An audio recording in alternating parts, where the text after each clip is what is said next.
जंगल में एक परिवार हंसी खुशी रहता था। एक दिन की बात है जब मुन्नू खाने की तलाश में जाती है।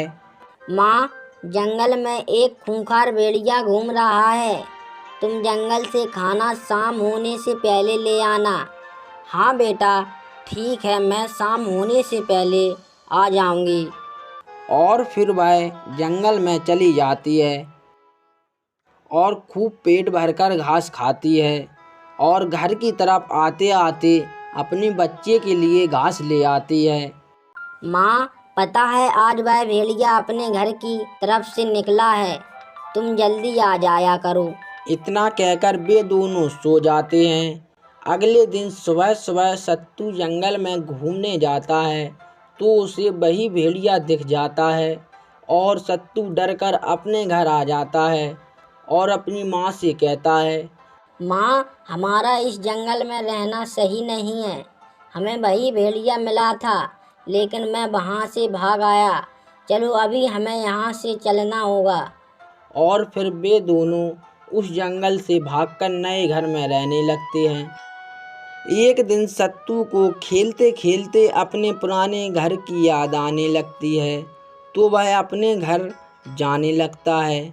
अपने घर जाकर सोचता है, अरे, मैंने माँ को तो बताया ही नहीं कि मैं यहाँ आ गया हूँ। चलो चलता हूँ, नहीं तो माँ चिंता करेगी। और वह वापस आने लगता है। तभी उसे रास्ते में भेड़िया दिख जाता है और भेड़िया उसे देख लेता है और पीछा करने लगता है। पीछा करते करते वह बकरी के दूसरे घर पर भी आ जाता है। एक दिन की बात है, भेड़िया बकरी के दूसरे घर आकर कहता है, अरे सत्तू, दरवाजा खोल, नहीं तो मैं दरवाजा तोड़ दूंगा। जल्दी दरवाजा खोल।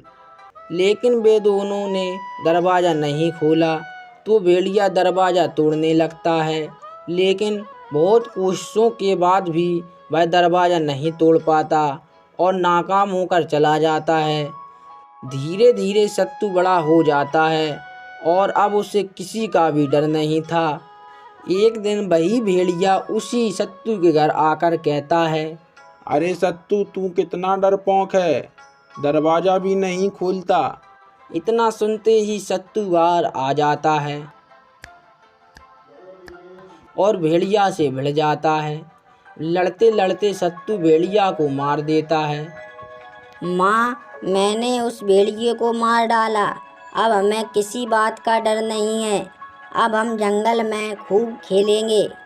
और उसी दिन से जंगल में किसी बात का डर नहीं रहता है। सभी जानवर और सत्तू और मुन्नू निडर होकर रहने लगते हैं।